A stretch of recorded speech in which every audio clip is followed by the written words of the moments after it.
So it looks like you have a fugitive case. Oh, you picked up three cases. You picked up a fraudulent use of ID, less than 5 items. You picked up a theft case, and you have an out-of-state fugitive case. One of them has been dismissed, Judge. The fraudulent use of items has Saw been that. dismissed. So technically, he's only got the theft pending and the fugitive case pending. Mr. Kim, enlighten us. Your Honor, this defendant is wanted out of Broward County, Florida for felony theft. The state would be opposed to a bond. There are 47 cycles of criminal history in the past 5 years alone, and these are just convictions. 47 pages of criminal history in 5 years? 47 cycles, Your Honor. For pages, it is 46 pages of criminal history, including, well, the California one's old, so I'm not going to count that one, but just in the last 5 years alone, and these are just. They were not 47 in the last 5 years. Hey, don't talk. I mean, we're just trying to, the thing is, Mr. Jones, is I have a very limited amount of time to try to get to know you. Everyone that comes in front of me tells me it's gumdrops and rainbows and little bunnies jumping in the woods.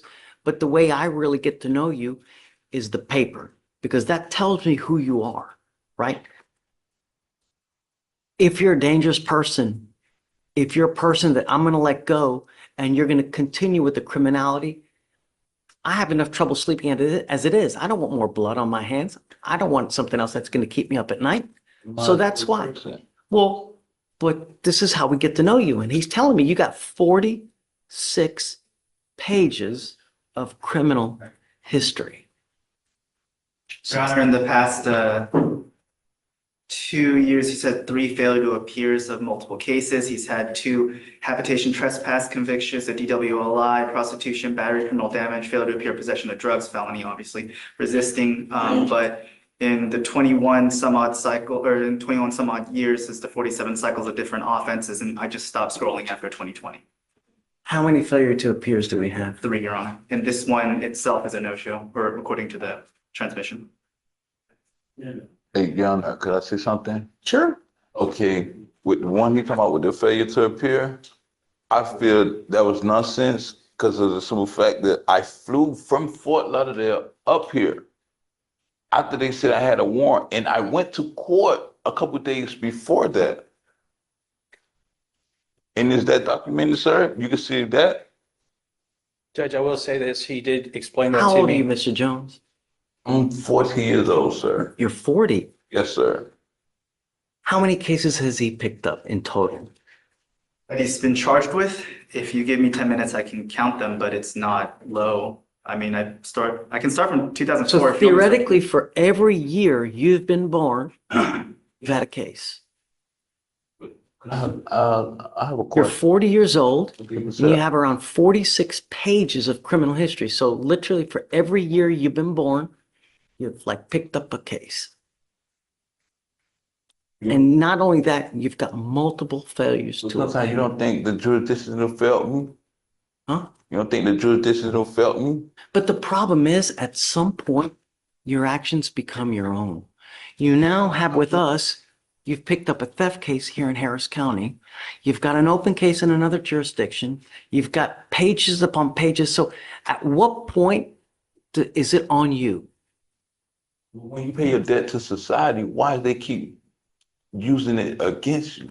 I pay my debt to society for Because those it continues. fires, okay? Continues to happen. At some Okay. point, DAs are like, jail just doesn't work anymore. So that's when we got to go to prison, because this dude, But prison don't help guys. That don't make them better. That make them worse. Instead of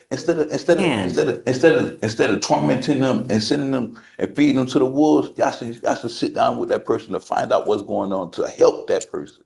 Instead of prison not helping nobody, prison is not.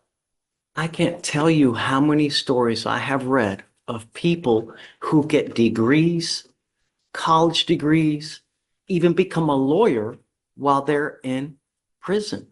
So if you want it to help, then it will. But you got to want it. If you One better than me, Your Honor. If you But have- you know the sad thing about it is, in the state of Florida with me, and that's why I left. Something happened, and I have a conflict of interest against the police. So now they're juggling at me every chance that they get. But it's crazy. He's saying I have a warrant, and I flew from there after that warrant was pro se. Pro se that they said I have. I flew from Fort Lauderdale all the way to Houston, flew back down there, and flew back. And they said I have a warrant, and I flew and went to court for another charge down there. I don't get it. And I went inside I the don't know. court. I don't know how that happened, but it's not supposed to. You know, So who's the system failing?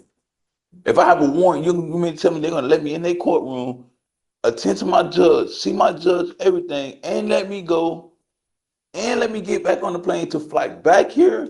Mind you, I flew from here and flew back down there. They let me do all of this with a warrant? I can't explain that. I can't. Judge, So that's the system failing somewhere, somehow. That's not me. let me talk to the judge real fast. But Mr. Jones, if you have this woe is me attitude, it's never going to change. It's Y'all not never going to helping. change. Y'all not helping. It's not helping. Y'all not helping society.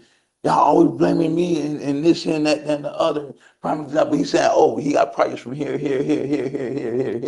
And he went to call stuff off that he said, well, only stopping from 2022, and he going past 2022. And I'm like, yo, but hey, but that's what the prosecutor do. He just doing his job. Right, that's what he's doing. Judge, if I may, a Sure. couple points. First, if he's finished up the cases that he has had in his history, he's had a history, okay, he's had a history. If he's paid his debt to society, like he says, if he's completed what he needs to do for those cases, that really shouldn't be relevant here. I would argue that in front of you, this is his first time being in front of you, right? And it looks bad that he has a criminal history. Yes, I get that. But if we were to just focus on whether or not he knew about this case, he's telling me he got on a flight, came over here, and it's a great question. If that happened, he would have had a warrant pending and he would have been arrested. When So was the warrant issued, do you know? March 3rd, 2025, but because it's a domestic flight, and obviously I don't work for TSA, I don't work for Department of Homeland Securities. Just got issued. just March 3rd, 2025, Judge. Your warrant was just issued in March of this year. And So I flew 30 days ago, it got issued. and I flew March 10th back up here. So Judge, if that's the case, it hasn't been like he's been missing his responsibilities with And this I went to case. court. And It's you less than a month. And you can that he's also had see this that I had went to pending. court. I went to court before March 3rd. That's why it's a failure to appear, which is. How? I went to court. I went to court before then. Judge, the warrant has I was been in the issued courtroom. we're at April 1st, less than a month. And so it's not like he's been running. If the warrant's just been issued on March 3rd, I would ask that we afford this man an opportunity to make this right. He hasn't messed up in your eyes. Yeah, he's messed up in the past, but as far as the fugitive case is concerned, I'm asking for an opportunity for him to go to the demanding jurisdiction. And then if he messes up, okay, well, I don't have much to say after that. But just throwing his history out there, it doesn't mean he doesn't deserve a chance. I stand by the no bond. He has assaultive history as well, and it shows in the message that we received from Florida is that he has violent tendencies, obviously reflected by the assaultive history, along with and I don't have to go ad nauseum, but the significant criminal history that he has. When were the FTAs? How long ago? The most recent failure to appears, one moment, Judge. There's one from May 4th, 2023. There's one from December 7th, 2023. There's one from. It's December not on this 7th. case, though. Those are separate cases. We're not talking about on this case, are Oh, we? that, to be clear, it's not on this case, but. Obviously not on this case. Okay. But the problem is that it keeps happening, and I can't continue Sir, to. sir, it's not keep happening, sir. Sir, this warrant that he said, sir, I went to court. I'm gonna be honest with you. I have another open case, and that open case is why I flew back down there. Went to court, finished court. They said I have a warrant. I go to the warrant district. They said I have no warrant. Leave the warrant district, get on the plane to fly back up here, and they said I had a warrant before I even flew on the plane back down there. So how could I fly? Mr. Jones, even if I were to set you a Okay, bond, no problem. Hey, take me back there, man. Can't about this shit, man. This is where Bond gets serious. It's not just about this charge. It's about risk, history, and whether he'll show up again. Should your past define you forever, or should the court focus on today? What do you think? Easy money. There you go. So for the second one, we're going to be, well, actually, it's going to be Ricardo's request, but Yeah, Judge, on the, If you want me to take it off, I will. yeah, on the second one, let's take it off. I'm concerned about HIPAA stuff and, Ask them to bring him in. yes, Judge. Vic, you want to go through the list? Yes, Judge. Oh, no, sorry. No, my person is, Mr. Nelson has a warrant out of Florida. He did have a local case that was resolved this morning. Just dismissed. Yeah, today. Yeah, it was, actually, I think. No, I get, he Sorry. pled. Right, okay. He played on that. He previously had signed a waiver 7 days ago, I think, but March He- 31st. March 31st. March 31st. Oh, yesterday. Last Friday. But anyway, his value of time is probably exaggerated. He has a warrant for Florida. He's been picked up on this before in Tennessee, and they didn't extradite him from Tennessee. They released him after 3 days. He's back in jail here in Texas now, obviously, for the same charge out of Florida, and he is a cancer patient, and he's wanting you to grant him a PR bond so he can go back to Florida. That's where I was heading. Really? Yeah, it was. Oh, it just so happened that you, No, sir. and you got a failure to ID as well. But that's, the failure ID was, they pulled a gun on the guy they were looking for, and I was at the crosswalk. I wasn't there. They weren't stopping me. They stopped another guy. They were waiting for 3 days or whatever to get him. And then yes, sir. It doesn't matter. This is not our first time being here on this case, Amy, He's previously had a fugitive case in Tennessee for this. for this same charge.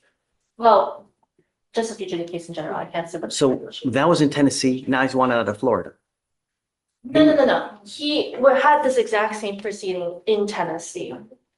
Meaning he was a fugitive in Tennessee because of Florida.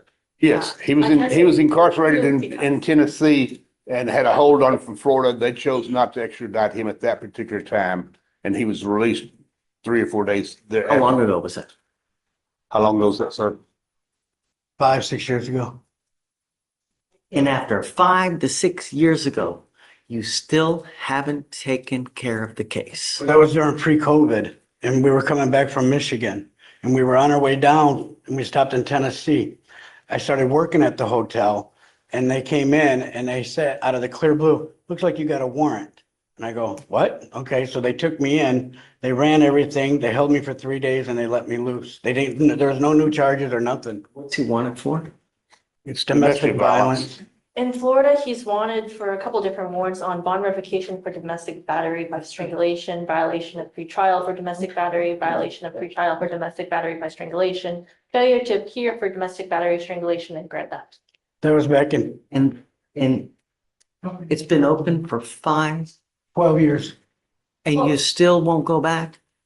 No, we were gonna go back. That was the whole thing. I was in The Florida. only thing I'm waiting for you to say is that you were abducted by aliens that prevented you I'm from. not gonna lie to you, sir, but we were going back. When COVID hit, actually, I was in Florida. That's where we went from Michigan to Tennessee, then Tennessee down to Florida during the pre-COVID. And we were in, I think Pensacola.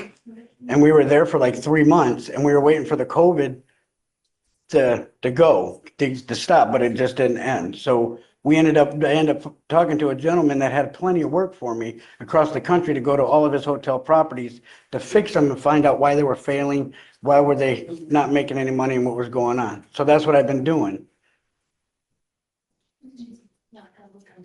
Does Florida really want him? Are they gonna come get him? Are we just playing games here?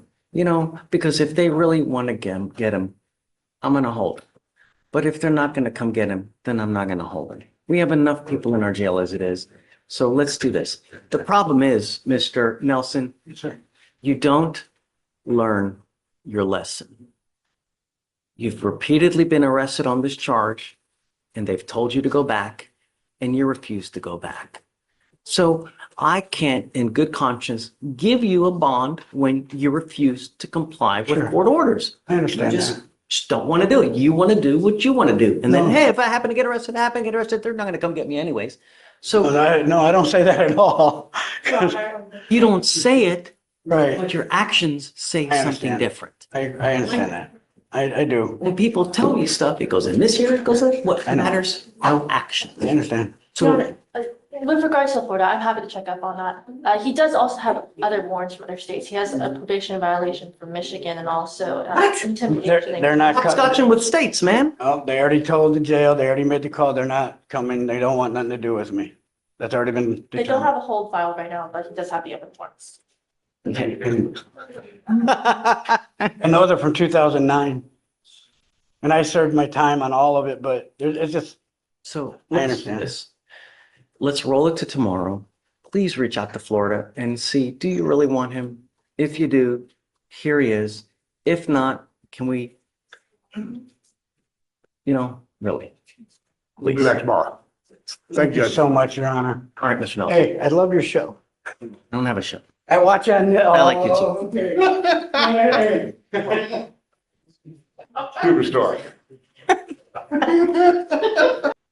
We are approaching on Mr. Avalar. Thank you. Okay. And I believe defense wanted to ask about bond conditions, Judge. Yes, Your Honor. So yesterday, I believe you gave him a $5,000 bond. He picked up a new offense for violating bond conditions. Your Honor, it turns out that the facts are that he had stayed away. The woman who he was in this issue with, her house caught on fire, burned to the ground. She called him, asking for assistance. He said, "Hey, I don't know. I don't think I can be talking to you." And then 2 days later, she got into a car accident where her vehicle was totaled. And she said, "Please, I have nowhere to go. Can you help?" He said, "Look, I'll help you find some place to go and I'll drive you there." And that's it. In the midst of driving her there, he was pulled over for no registration. Calls Murphy's Law is what it's And called. she said, "I've got bad juju." You know? The state confirmed all this. Yes, Judge. So, Go ahead and bring him out. Avalar. Judge, the prosecutor on the case did call the complainant. She pretty much gave nearly the exact same story of her apartment burned down. She was just trying to get a ride. They have not had contact up until this point. So we are not ready to offer a plea today because it is a new case. Sure. But we are okay with a PR bond at this point, just given the circumstances and the facts. What do we do about conditions? Conditions, we would still like to keep that no contact in place. It seems like they didn't have an issue up until this point with it.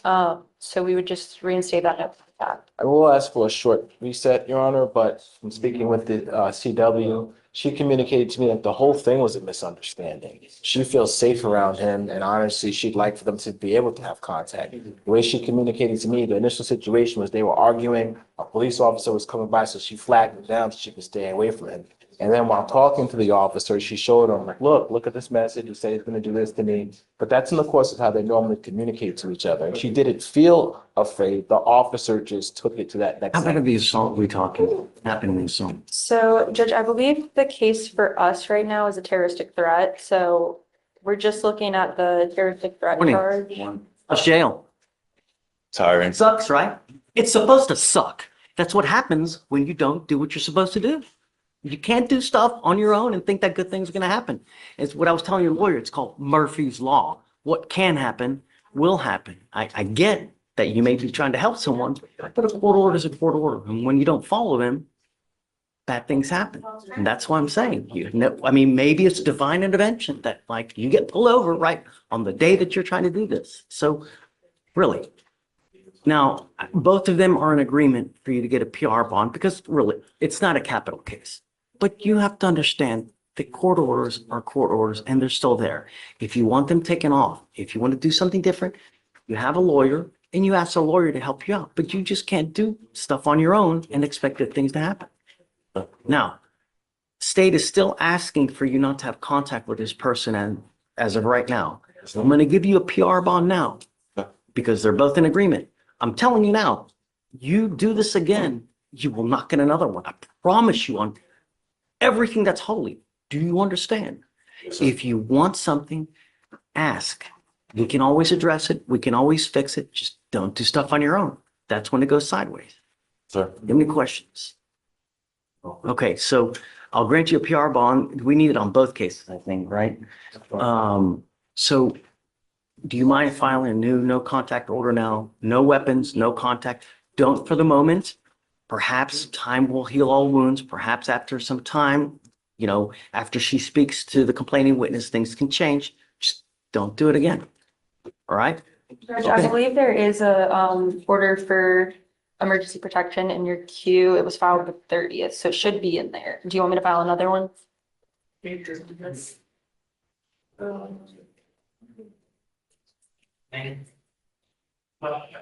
255-1405. That's the initial terroristic threat. Yes, there was a protective order signed on February 13th. And then You okay with that? he's made bond. Okay, done. My understanding, Made bond on the VPO already? Oh, right. So we'll just leave, and I didn't do anything to the VPO. So we'll just give a PR bond on the terroristic threat. Reinstate the PR bond. Yeah, I'm okay with that. And so just a reinstatement on the. Whatever's easier. Okay. Are we good? Okay. thank you. So hold on, let me take, okay, we're good. All right. Jason Fisher, right? Okay. So, Mr. Fisher, you're charged with 2 cases. You're charged with driving while intoxicated, second offense. You're also charged with failure to stop and give information. You have worked out an agreement where they're offering you 180 days in jail with 72 days credit on the DWI second, and they're going to dismiss, I would assume, the FSGI. And there's a kind of felony that was keeping it in keeping it in custody. Got it. Is this what you want to do? You need to understand, Mr. Fisher, that from now on, if you pick up any more DWIs, you'll be looking at yet another felony. We're not asking for much, man. All we want our streets to be safe. Here, we have a second DWI and a crash. What's it going to take? Kill someone? Do you want to end up with a 50-year sentence? Next time you ever get into a car and you get pulled over, all officers do is they look at your record, and that's all they care about. So if they pull you over, they see that DWI, FSGI, DWI, possession, and they come to you and they smell alcohol or dope. What do you think they're going to do? You think they're going to be nice? Probably not. Don't get into a car if you've had anything to drink. You understand? Are you sure? You're giving up the right to a trial, right to compel witnesses to testify on your behalf, confront and cross-examine your accusers. If you're not a citizen, there are possible immigration consequences. You can be deported, excluded from the country, denied naturalization under federal law. You give up the right to appeal. This will go on your record. It's going to be there for the rest of your life. You can never take it off. Do you understand? Yes, sir. How do you plead to the offense of driving while intoxicated, second offense? Guilty. I will find you guilty. I am going to suspend your license for 2 years. Do not drive until you get a license. Do you understand? Yes. All right, good luck. I don't know if you think that this is a joke, but you've been given a very, very generous program that if you complete successfully, they will dismiss this case. You have tested positive. Is it multiple occasions or just once? This is Mr. I'm sorry. Canales. Oh, sorry. That's okay. Statutory you're killing. That's my fault. He's tested positive. How many times? 3 times. That is unacceptable. And if it were me, we'd be done. They see fit to put you into an intensive outpatient treatment. You have 2 weeks to enroll. And I'm going to tell you right now,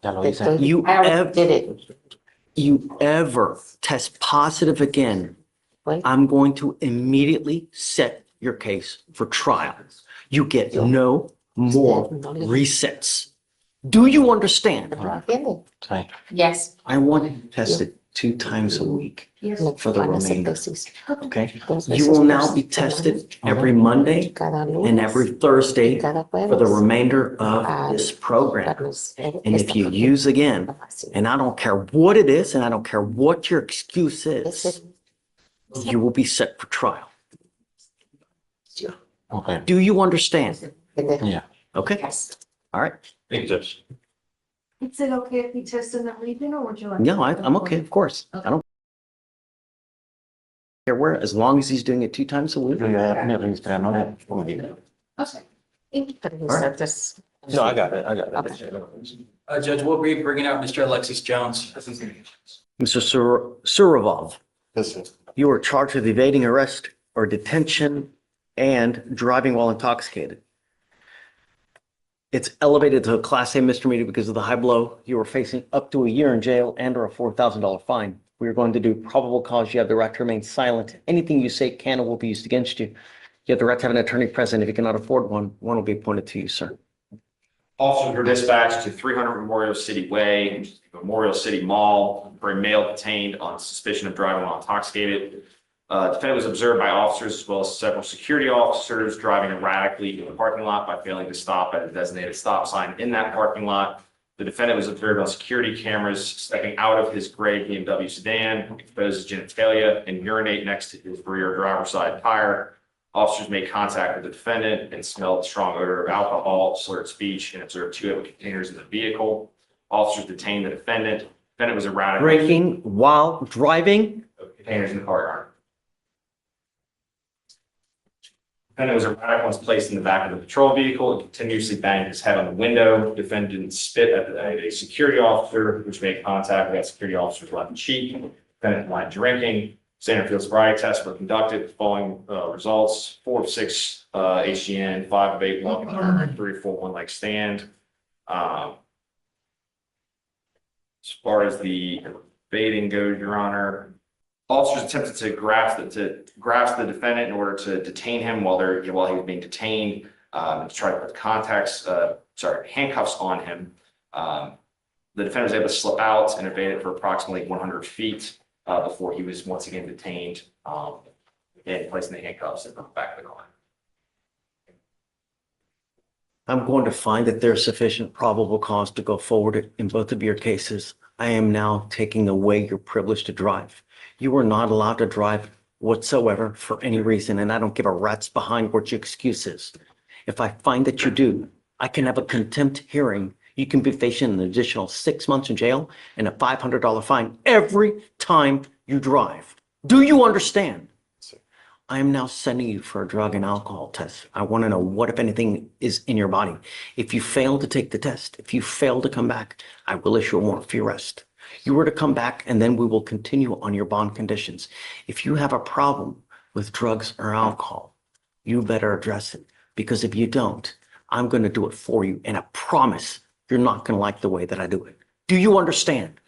As it stands now, you will get a scram device that I'm going to put on your ankle so I know that you're not consuming alcohol or anything else at any time. And I'm going to drug test you like crazy. At the first instant you use anything, I will make your bond so high, you'll have patches of hair falling out. Do you understand?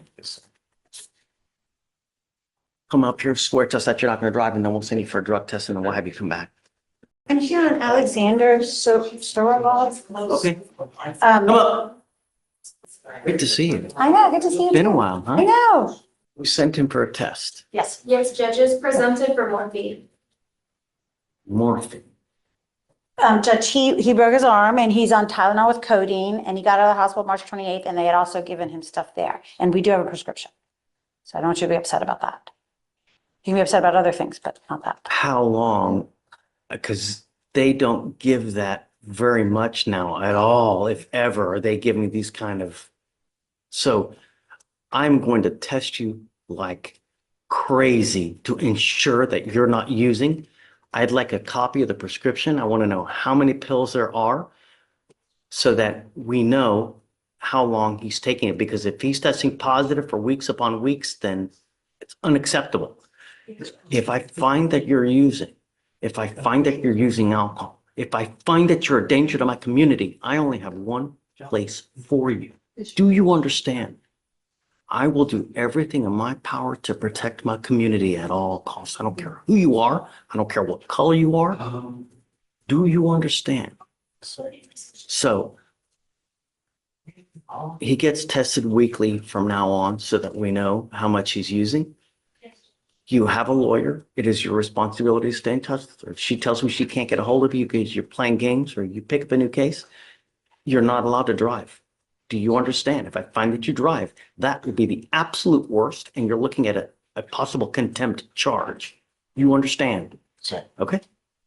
Judge, if I could ask one thing, I wasn't here for bond conditions, and there's got an ankle monitor. So, right. He was cramped, so he's not using alcohol. I put a GPS on him, so he's not out in the middle of the night, because I don't want him out in the middle of the night as well. Okay, so it was just, he works at a mall, and he sometimes closes at 9, so it's just 9 to 6. I was just saying, could we make it 10? Because if you Okay. close, okay. Okay, thank you. Okay, thank you, Judge. Good luck. Ms. Burgos, you are charged with driving while intoxicated. You have worked out an agreement where they're offering you 45 days in jail with 15 days credit. You give up a lot of rights by entering into this agreement.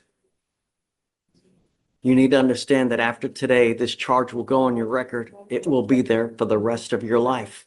If you ever get pulled over in a car and you smell like alcohol or dope, and an officer sees this, it's probably not going to go well for you. From now on, you are looking at a minimum of 30 days in jail for any new cases that you pick up. You're giving up the right to a trial, right to compel witnesses to testify on your behalf, confront and cross-examine your accusers, right to be arraigned, charged directly in open court. If you're not a citizen, there are possible immigration consequences. You can be deported, excluded from the country, denied naturalization under federal law. You give up the right to appeal. So once you plead guilty, you can never change this. Knowing all this, do you still want to do this? Yes, How do you plead to the driving while intoxicated? Guilty or not guilty? guilty. And I'm going to find you guilty. I will follow the agreement. I'm going to suspend your ability to drive or your ability to get a license for 90 days. Do not drive until you get a license. Good luck to you, man. Thank you, Jake. Thank you. Mr. Ruba, you were placed on probation for racing on a highway. It has now come to my attention that you have now violated this probation. Is it true or untrue? Sure. Okay, I'm now going to revoke your probation and reform the judgment. It will now reflect as a conviction on your record. The agreement is 30 days in jail with credit for the 1 day that you have done. I am allowing you to turn yourself in April 18th, 2025 by 6 p.m. If you fail to turn yourself in, we will have a contempt hearing. You can be facing an additional 6 months in jail and a $500 fine. Do you understand? If you are someone who is perpetually late to everything, this is one of the worst things because if you arrive at 6:01, they will not take you and it will not go well for you. Do you understand? Yes, I understand. All right. So is it true or untrue that you violated your probation? Yes, I did. Is it true or untrue? It's true. All right. I'm going to find that it's true. Do you have a copy of the motion? Which one are we going with? Is it the one failure to do the effective decision making? I did so, Judge. Yeah, let's do the effective decision making. All right. All right. Mr. Rubio, I don't know if DPS is going to suspend your license. If you don't have a license, do not drive. If you don't have a license and liability, don't drive, because if you get into an accident, and you maim someone, they're going to come after you for $50,000 to $100,000, and then you're going to be in the hole forever. You understand? All right, good luck. Thank you, Judge. Thank you. Can I get him over here? You are Lawrence Alawar. Mr. Alawar, you're charged with possession of a controlled substance. We're going to do probable cause. You have the right to remain silent. Anything you say can or will be used against you. You have the right to have an attorney present. If you cannot afford one will be appointed to you, sir. I'm sorry, at the last. Alawar, please. On March 24th, 2025, at 5:40 p.m., officers were flagged down by a business owner at 8920 Gulf Freeway.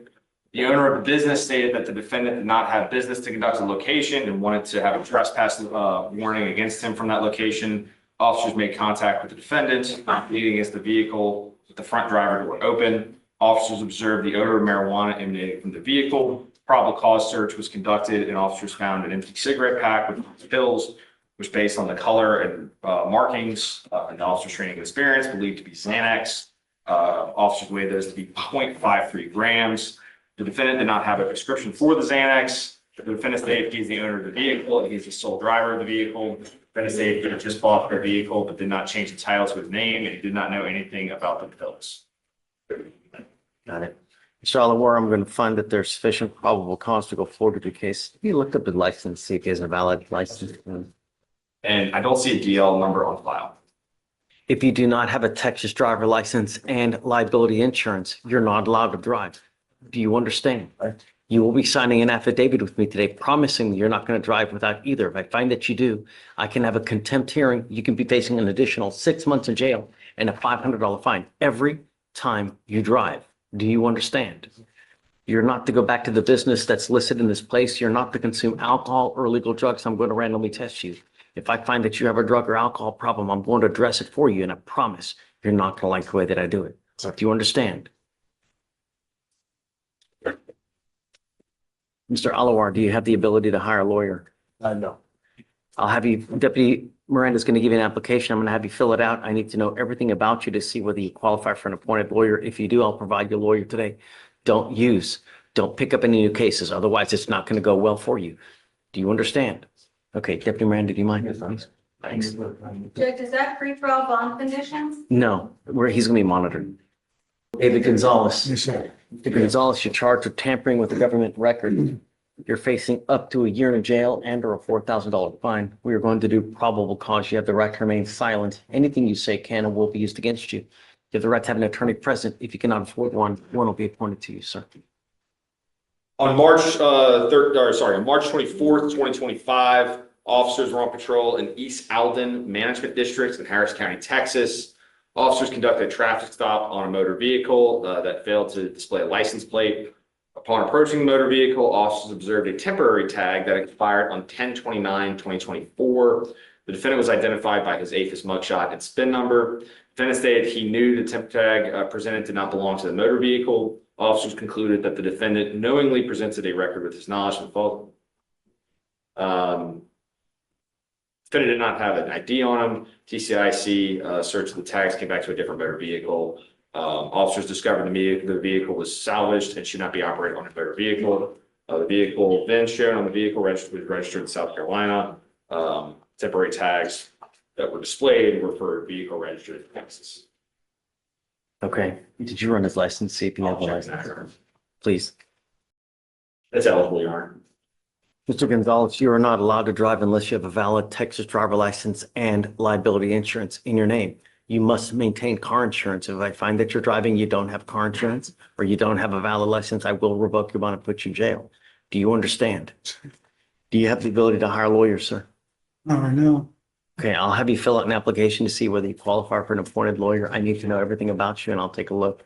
We're going to have you sign documents here promising us you're not going to drive without a valid license and insurance. And after that, I'll take a look at your application. If you want to head on over to Deputy Miranda, he'll give it to you, sir. You are Josue Ibarra. Yes, sir. Mr. Ibarra, you're charged with unlawful carrying of a weapon. You're facing up to a year in jail and or a $4,000 fine. We're going to do probable cause. You have the right to remain silent. Anything you say can and will be used against you. You have the right to have an attorney present if you cannot afford one. One will be appointed to you, sir. Sit under 21, Your Honor.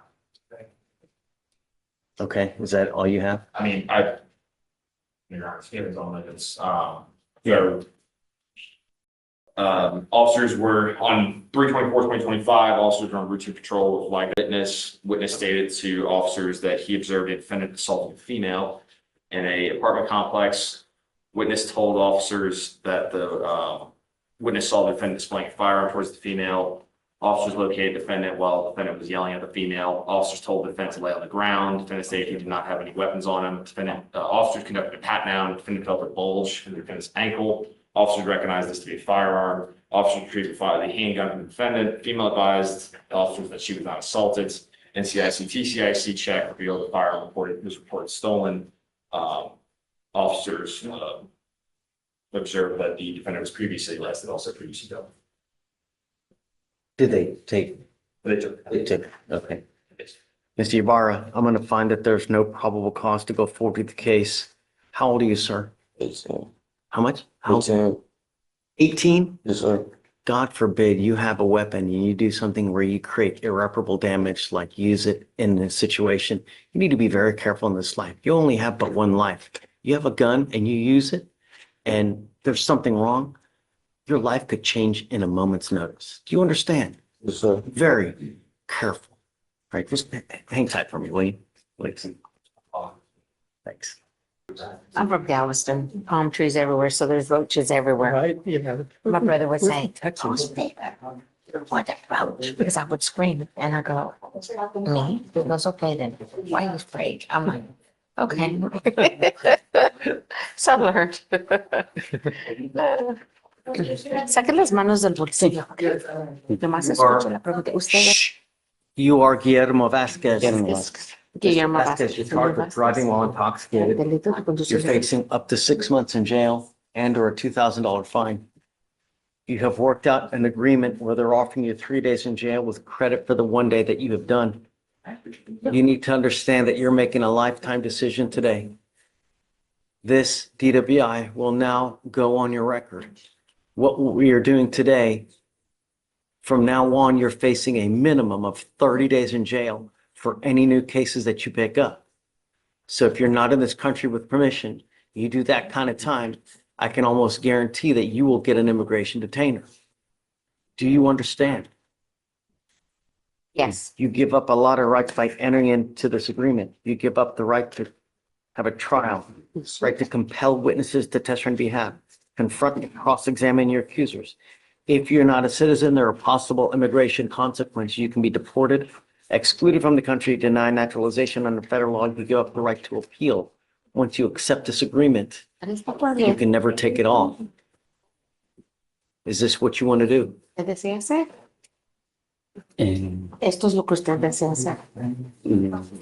Sí, sí, sí. Yes, yes. Sí, sí, sí. How do you Yes, yes. the offense of driving while intoxicated, guilty or not guilty? Culpable. Guilty, guilty, guilty. Find you guilty, Te voy a hallar all the culpable, agreement. sí, I want you to understand, Mr. Vasquez, that if you're ever pulled over Si usted lo para, from now in the future, first thing an officer does is they're going to look at your record. If they see that you have a prior DWI, they roll to your window and they smell alcohol, it's probably not going to go well for you. So I would never, even if you've had a sip of alcohol, I wouldn't get into the car. usted metas en un auto. No. Your lawyer is asking me to waive the mandatory fines and fees. That's around $3,000 to $4,000. I will do it because this is his first offense. If you come back here with a second DWI, it's $6,000 of fines and fees and a minimum of 30 days in jail. So get a clue. Do you understand? ¿Usted lo entiende? Sí, lo entiendo. Yes, I understand. Good luck, sir. Buena suerte, señor. Gracias. Thank you. Dave, can we get a nollie on that second case? Yes, ma'am. Good morning, Mr. Sheriff. Morning, sir. How's jail? I don't like it. You know, you failed to appear 2, if not 3 times for these cases. Listen, Okay, I'm sorry. all I'm trying to tell you is that when you appear for court, good things happen. We have such reasonable prosecutors here. All you have to do is show up, and 9 times out of 10, good things happen. But when you fail to appear repeatedly, you now are deemed a flight risk. This is what happens. You need to understand one more thing. As a result of what we're doing today, from now on, you are facing a minimum of 30 days in jail for any new cases that you pick up here. Do you understand? Yes, sir. You're charged with 2 cases. You're charged with terroristic threat of a family or household member. You're also charged with criminal mischief. The plea bargain agreement you have worked out, they're going to dismiss the criminal mischief. They're also going to reduce your terroristic threat to a Class B. So now you're facing only 180 days and or a $2,000 fine. $2,000 fine. You've worked out an agreement. They're offering you 13 days in jail with credit for the 13 days that you have done. By pleading guilty, like I said, this will reflect as a conviction. Do you understand? Yes, sir. You're giving up a lot of rights by entering into this agreement. You give up the right to a trial, right to compel witnesses to testify on your behalf, confront and cross-examine your accusers, If you're not a citizen, you can be deported, excluded from the country, denied naturalization. You give up the right to appeal. Once you plead guilty, you can never change it. Is this what you want to do? Yes. How do you plead to the terroristic threat? Guilty or not guilty? Guilty. I'm going to find you guilty. I'm going to withhold, or I'm going to find you guilty, sentence you to the agreement. The only other thing I'm going to tell you is that whatever you did to pick up these cases, I would be very careful, because if you continue with the same course of conduct, it's very possible they charge you with a more serious offense. All right? Yes. Good luck, sir. And next time, show up. All right. Good luck. Take care. You are Javier Guevara. Yes. Mr. Guevara, you're charged with driving while intoxicated. You're facing up to 6 months in jail and or a $2,000 fine. You have worked out an agreement where they're offering you 3 days in jail with credit for the 2 days that you have done.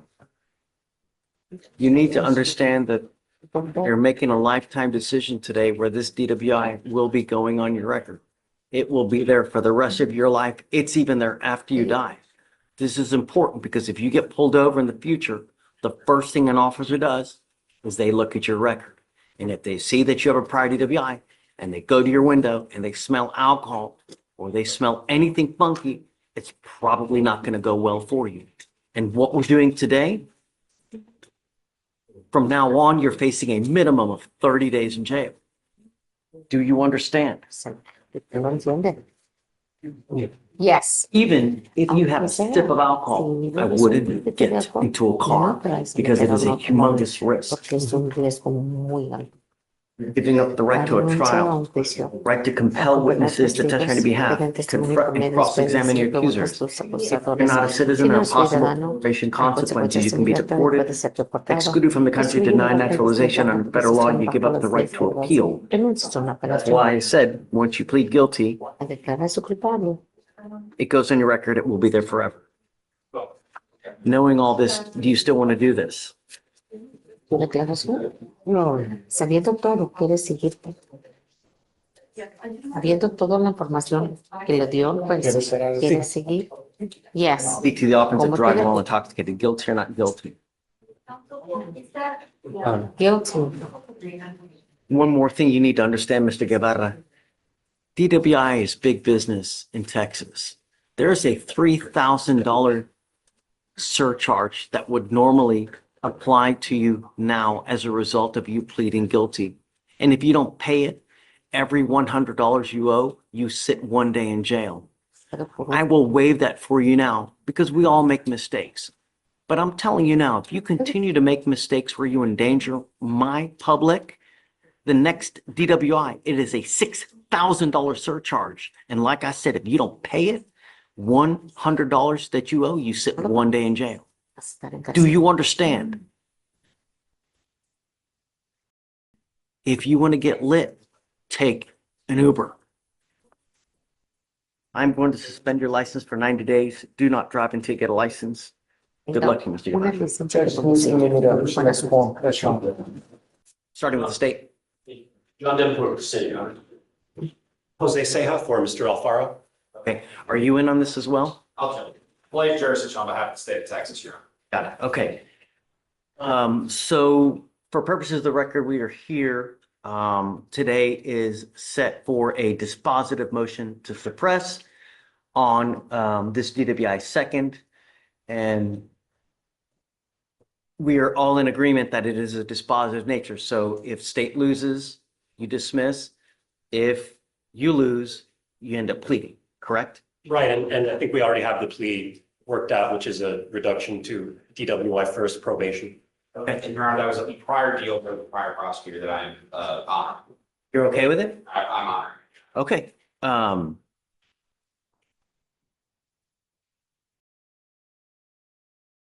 You said you had some stipulations that you wanted to go over. Yes, Mr. Davenport and I have some stipulations regarding to the relevant times, just to speed up the testimony. Okay. And I think he's got them written down. I'm not sure if he wants to read them into the record. You mind? Yes, sure. Please. At 3:40 a.m. on July 7th, the officers arrived on scene.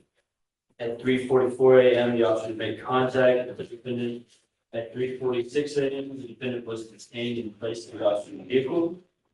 And at 4:30, Officer Rohr begins the DWI investigation at the police station.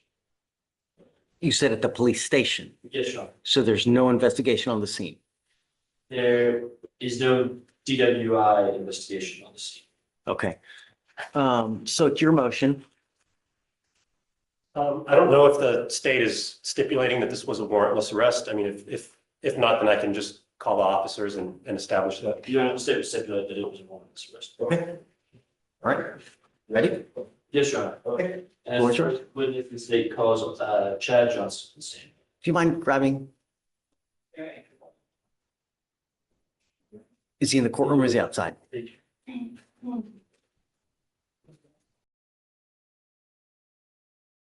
Please come up to the stand and raise your right hand to be sworn. Do you solemnly swear to tell the truth, the whole truth, and nothing but the truth, so help you God? Okay?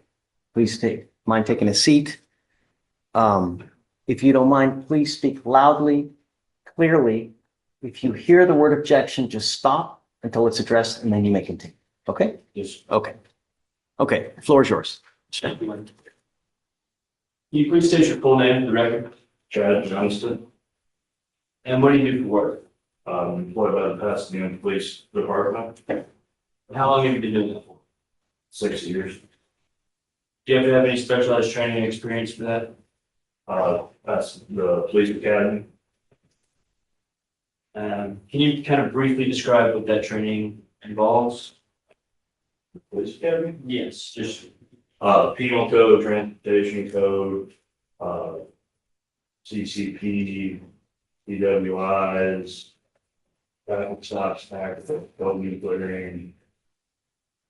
Basically anything that we could use on our job control. And do you have any other experience prior to working at Pasadena Police Department? In law In law enforcement, yes. Yeah. And approximately how many DWI investigations have you done?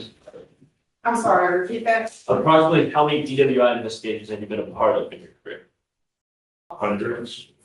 And do you recall a particular DWI investigation you were a part of on July 7th, 2024? So, Specifically, how did you come to be involved in the incident we are here for today? our dispatch received a call for service while a subject passed out at a intersection on the way. Can you clarify what you mean by passed out? Subject was inside his vehicle in a medium lane travel, asleep at the driver's wheel. And what did you see when you got there? Once I got there, their vehicle in the number 2 lanes for eastbound traffic on Southmore, stopped. Driver was slumped over, asleep with loud music. We initially started with flashing our flashlights on him, banging on the window. That was unsuccessful. It got to the point where me and my backup officer began rocking the vehicle for several minutes before, or for a little while before the defendant woke up. And did these facts at the time, did they indicate or raise your suspicions as to any particular crime that might be occurring? Possible lead-up. Why is that? I mean, normally people do not fall asleep at the wheel while driving a motor vehicle, especially with their foot on the brake and the vehicle still in drive.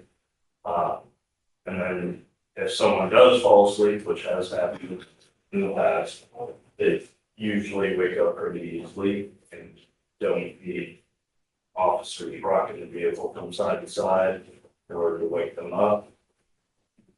So you eventually woke up the defendant, correct? Yes. And what did you do after that?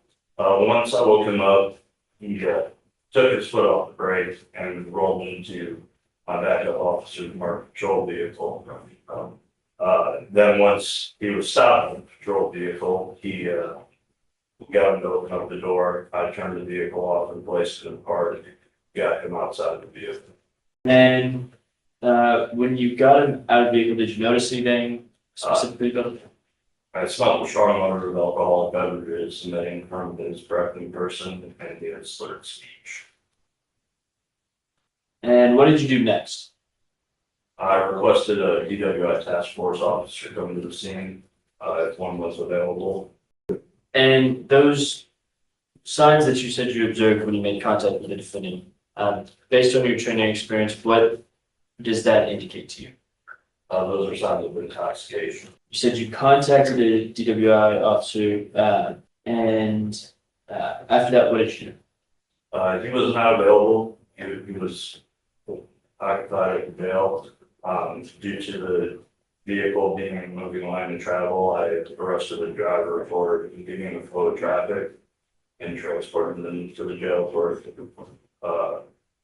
the traffic offense and for the DWI officer to conduct a DWI investigation. So you said earlier how many DWI investigations you've been a part of, but how many DWI investigations have you taken all the way through? Very few. If I were to guess, probably less than 5. And about how long would you say it takes you to complete a DWI investigation? It would take me several hours. And where was the scene in relation to the police station? Block and a half away. And how long did it take you to drive from the scene to the police station? Less than 5 minutes. And can you just clarify, why did you decide to move the scene to the police station? There are several reasons. One, it's safer to conduct the investigation in a controlled jail than it is to conduct a DWI investigation in the middle of the roadway, where anyone can come by, get hit or cause an accident, get involved in an accident. Conditions are better, flat, even jail floor as compared to roadways where they're I'm in the ground or anything like that. And then also, our DWI task force officer was occupied already, was unable to make the scene and what did I we put them at the jail. Take past the loose, John. Hold on a second. You said when he got out of the car, he stumbled back or crashed or something? When he woke up, he took it. The vehicle was in drive with his foot on the brake. So once he woke up from us rocking the vehicle, he took his foot off the brake and rolled into my backup officers. So it rolled in, it actually crashed into the other car? Yes. Okay, all right. That's the only thing I wanted clarification. Okay. May I proceed? Please. Good morning, sir. Morning.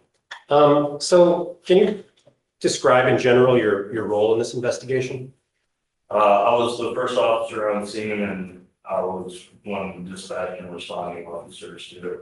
Okay, and fair to say that he was in pretty deep sleep, right? Sure. And at the scene, very little time was spent with Mr. Alfaro, is that right? Yes. Okay, now, you said that you've done approximately 5 DWI investigations? Yes, but that's what it was. Yes. Okay, but you've done your NHTSA training. Yes. And you know that the second stage of the NHTSA training is called the personal contact stage, right? Mm-hmm. Do you recall what that is? I do not. Okay. You know that in any investigation, it's important to spend time with the person that you're investigating and try to distinguish illegal from legal behavior, right? Absolutely. And in kind of big picture terms, that's one of the things that the NHTSA manual teaches you how to do, right? Mm-hmm. Is that yes? Yes. Because it's not illegal to drink and drive. It's only illegal to drink and drive while you're intoxicated, right? I'm not necessarily having to drive my belt and detainer and other violations as well. Well, we can agree that in not all. Talking about DWI, then yes, I would agree with you. Okay. In general, not every time that somebody drinks after having consumed alcohol, not every time are they committing a crime, right? Sure. Okay. Now, in this case, you were dealing with somebody who was deep asleep and was roused out of sleep, right? And it wouldn't be surprising if that person exhibited things like red eyes, right? Yes, it would not be surprising. It would not be surprising. Okay. That they appeared maybe a little bit disoriented, right? And you say that his speech was slurred, but you had never met Mr. Alfaro before, so you don't know how he normally talks, right? Yes, sir. Okay. I know what slurred speech sounds like. Okay, but would it surprise you that especially on the station where the audio is more clear, his speech doesn't appear slurred at all? That would surprise me. All right. So in the time that you spent with Mr. Alfaro at the scene, that wasn't enough to distinguish whether the symptoms were from alcohol intoxication, possible alcohol intoxication, or just being roused out of a deep sleep, right? I will not know. That's why I'm arrested for DWI right there. I understand that, but in general, after such a brief amount of time, that wouldn't necessarily be enough to convince yourself that this is just a person that I've woken out of a deep sleep, right? With other factors, I would disagree, but I mean, there's a possibility. All right. Did you write an offense report in this case? I wrote the supplement report. One moment, Judge. Judge, may I confer with the prosecutor for a second? Okay. Your offense report actually doesn't say anything about arresting him for impeding a roadway, does it? My supplement does. And Officer Rohrer, who was the lead officer in this case? Officer Rohrer was the one that worked the DWI investigation. Okay, and it was his understanding that the scene was being moved to the scene to continue the DWI investigation. Is that right? Objection, Your Honor, speculation. If you know. I don't know what Officer Rohrer put in his report, but I'm not going to tell you what was in his report. Ask the witness. Anything further?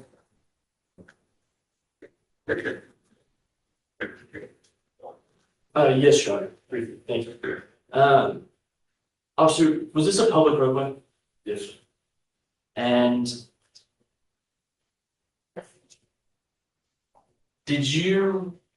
were there any other facts that you said it initially that because of the defendant being asleep, you had suspicion of a DWI potential? So were there any other facts that gave rise to further suspicion of a DWI in the course of your encounter? My whole encounter? Yes. I mean, there was the strong odor of alcohol and everything from him. I spoke with him and asked him if he had anything to drink, to which he told me he had a few. So he had admitted drinking, I could smell it on him, his sort of speech. Stay past the witness, Your Honor. Nothing further, Jeff. Someone mentioned something about an open container. Was there an open container or no? No. No. Okay. All right. You are excused. Subject to recall, anyone? Subject to recall, please. Okay. If you don't mind, please just waiting outside in the jury. Step. Okay. State any other witnesses? Yes, Your Honor. The state calls Brian Rohr to stand. Great. Do you mind grabbing reputation? All right, witness, not being sworn in. All right. Deputy Rohr, if you don't mind coming up to the witness stand and raising your right hand. Sir. You solemnly swear to tell the truth, the whole truth, and nothing but the truth, so help you God? Yes, I do. All right, please do take a seat. If you don't mind to speak loudly, clearly, if you hear the word objection, just stop until we address it, and then you may continue. Yes, Okay? All right. State, please. Thank you, Your Honor. Can you please state your full name for the record? Brian Charles Ward. And what do you do for it? Blue Cross. How long have you been doing that for? About 4 years now. And do you have to have any specialized training to do that? Yes, sir. Can you briefly describe that training? The basic police officer's course is about 9 months of specialized training as mandated by TPOL, as well as I'm a member of our DWI task force as well, which is further specialized trainings. And what kind of specialized training do you have to have that to be part of that DWI? We would be part of our DWI task force. You have to have basic SSD, standard skills sobriety tests. You also would highly encourage you to take a ride course, as well as you have to be certified as a drug recognition expert within 1 year of your posting. And how long have you been a part of the DWI task force specifically? About 1.5 years. And over what years one as a police officer, how many DWI investigations have you been involved with? I'd say at this point, probably upwards of 150. And generally speaking, I know everyone's different, but how long does it take you to complete a DWI investigation? Generally about 2 to 3 hours. And do you remember, do you recall the incident that we're here for today that occurred on July 7th, 2024? Yes, I would. And can you explain how you became involved with that? With a call service, officers went out, found the reason was people stopped in a roadway. They had reasonable conceit to believe a DWI investigation needed to take place. I couldn't make it out to the scene, so the subject was actually transported up to our top room to me. And upon contact with the defendant, what did you notice? I noticed eyes were red. Also detected odor of alcoholic beverages and some slurred speech. And what did you do next? Next was going into the other BWI investigation, which would be Miranda's questioning and then sobriety tests. Do you recall the specifics of your investigation as far as the center sobriety test? As far as the specifics in clues specifically for the assessee? Generally, yes. If I were to ask you about the clues that he exhibited, would you recall that? I would probably have to reference the report again. So you just have one moment, Your Honor. Sure. Let's do it. First witness, Your Honor. Yes. You recognize? Go ahead. Yes, I do. And let's express it's my original report from the United States. Would like to refresh your recollection. Officers, your recollection refresh? Yes. So you made contact with the defendant and you said you began to carry out your investigation. I'm sorry, say that again. You made contact with the defendant and you began to carry out your investigation. What was the first step in that process? So we. I'm sorry. First step of the process would be an interview of the subject. Okay. And what did you learn from that interview? Okay, we're going to skip that. We're going to go to the standardized field sobriety test. What was the first standardized field sobriety test you carried out? Horizontal gaze and sadness test. Okay, and what is that test? That test checks for the involuntary jerking of the eyes. Okay, and what were the results of that test? The result on that were 6 out of 6 validated groups. What are those 6 clues? The first one is a lack of smooth pursuit. Then following that is a distinct and sustained nystagmus to maximum deviation, and then the onset of nystagmus prior to 45 degrees. And it's fair to say that he hit all 6 of those cars. That is correct. And what does that indicate to you? That would indicate the presence of a substance in his. Would that indicate alcohol, a potential presence of alcohol in the defendant's system? Yes. And what did you do next? Next was the walk-in turn test. Okay. And what is the walk-in turn test?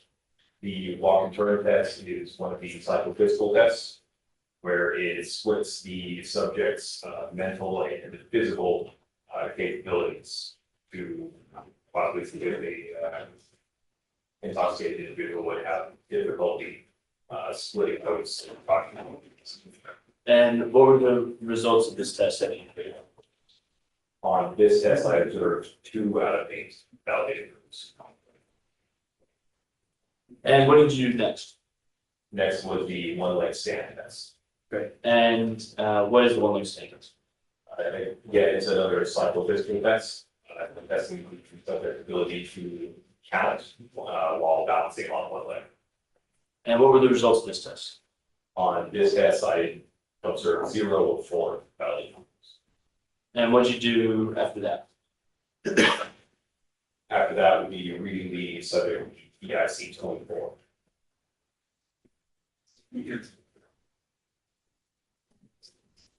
Based on the totality of the circumstances, were you able to form an opinion on whether or not the defendant was intoxicated? Based on the totality of circumstances and the results of my investigation, I did form an opinion that he was intoxicated and had lost the mental and physical capabilities required to safely operate a motor. State best of the witness, Your Honor. May I proceed, Judge? Good afternoon, sir. Or good morning, I should say. You wrote in your report that Mr. Alfaro was transported to the Pasadena jail for further investigation after he was detained at the scene. Is that right? That is correct. Okay, so it was your understanding that he was transported to continue the EWI investigation, correct? That would be my part of the investigation, yes, sir. Okay, he wasn't under arrest for anything else as far as you were aware of? As far as I know, when he was transported, he was placed under arrest for traffic offense. All right. Now, you mentioned that it takes 2 to 3 hours to complete a DWI investigation. Can you break down exactly what goes into that?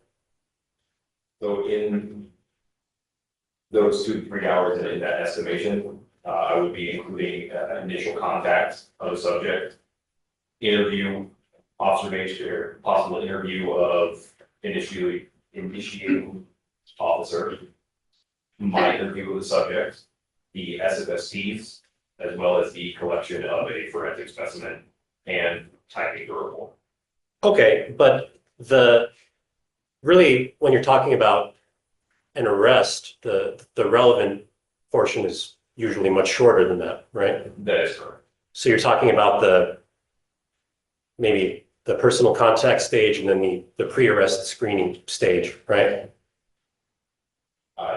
I'm sorry, I don't understand the question. Well, I mean, the point at which you get enough evidence to confirm that somebody's intoxicated or disconfirm that somebody's intoxicated is much, much shorter than 2 to 3 hours, right?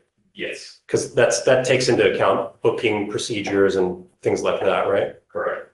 Okay. Now, this wasn't a situation where there was an emergency going on, right? No. Okay. Even though you're the more experienced officer, Officer Johnson is actually certified to administer field sobriety tests and has done so in the past, correct? That is correct. Okay. There wasn't a language barrier or anything like that, right? Not to my knowledge. And in fact, the intersection where this all happened, I mean, there were parking lots, drugstore parking lots, places where DWI investigations are sometimes conducted, right? Yes. Okay.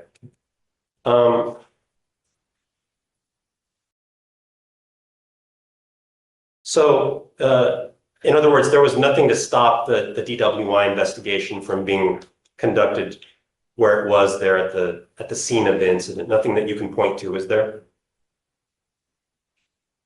As far as the performance of SFS Steve's, no. So what was the reason for moving this investigation to the jail? To bring him to a member of our DWI task force who is better suited to performance of the SFSDs and to provide a space more conducive to performance of the SFSDs. Okay, but if you had wanted to, it could have been this, or if, not you personally, but if law enforcement in this case had wanted to, this investigation could have been pursued more diligently. Objection, Your Honor, speculation.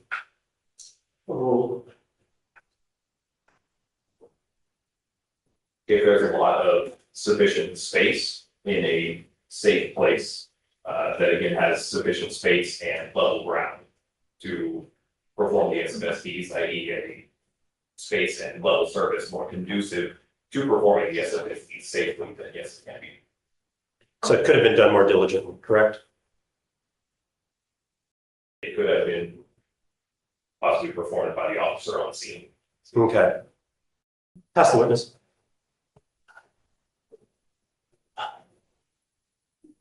Officer, approximately how long did this investigation take you?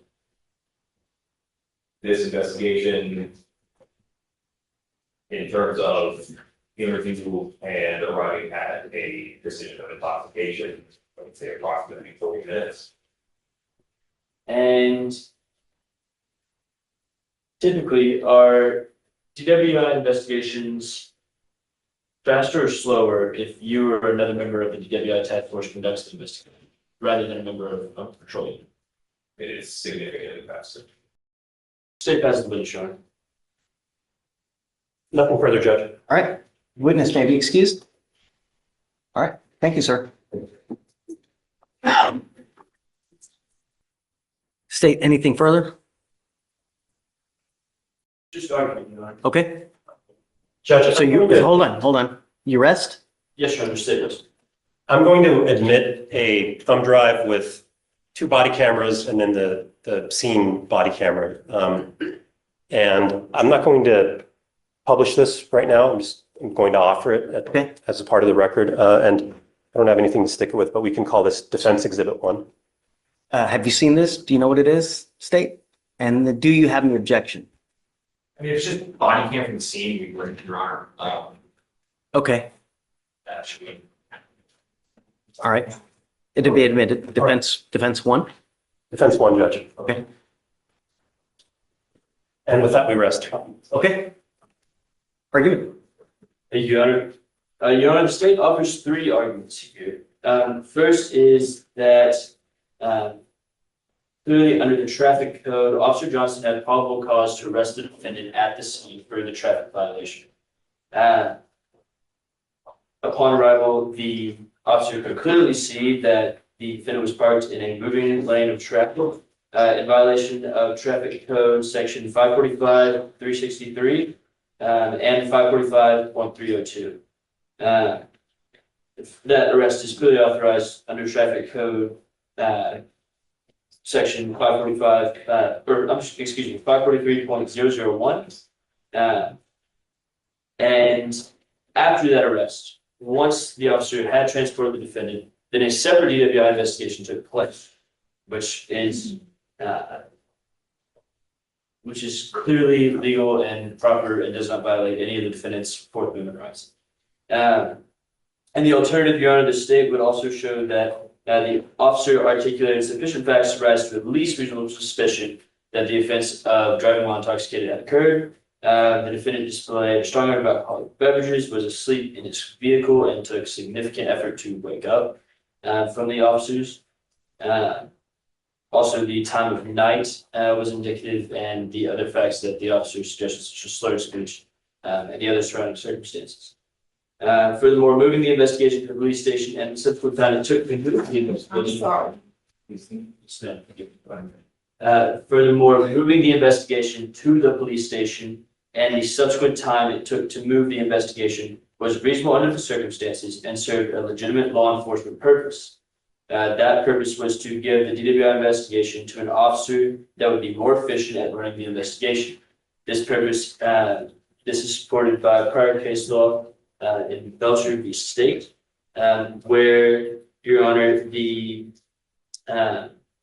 Court of Appeals out of Fort Worth found that a 30 to 35 minute prolongment was reasonable in the circumstances for the express purpose of the officer handing the DWI investigation over to a specific DWI officer for the purpose of efficiency.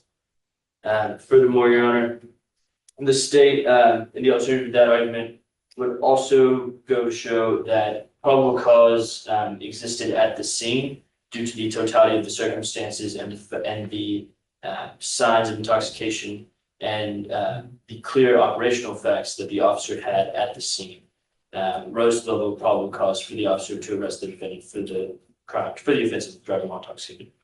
Can you come up real quick? Blaze, come up. Mr. Demo, come up. Sure, on the record. Okay. As a lawyer, as a person who just works in general, I really take pride in what we do. You know, when we do stuff, we come prepared. This is not a joke, man. This dude that just came and testified now was a deer in headlights when you asked about the interview. Completely and wholly unprepared in every single way. So I don't give any credence to that testimony right there whatsoever. I mean, it's like, how are you going to come? This is not a joke. You know, we take this completely serious. You know, you come here, you can't even recite what happened. You can't even take 5 minutes to look at the damn report. You know, really. So that, no credence whatsoever. So what I'm going to do now is I'll take a look at the facts surrounding what happened on the scene, and I'm going to make a decision and see whether we go forward or not. But I'm floored how you're just going to come in and just kind of, here, let me just, you know, really, it's not a joke. It's a life on the line here. And I really take it seriously, and I'm just offended by it. So anyway, I don't need it. All right. Let me just take a look. I want to see that real quick. And then I'll have a decision here within a couple hours. Okay. All right. All right. Thank you, Judge. Thanks. May we be excused? Please. Right. All right, lawyers, let's go. Just don't. Just it is what it is. You know, it just. Bring out those bills.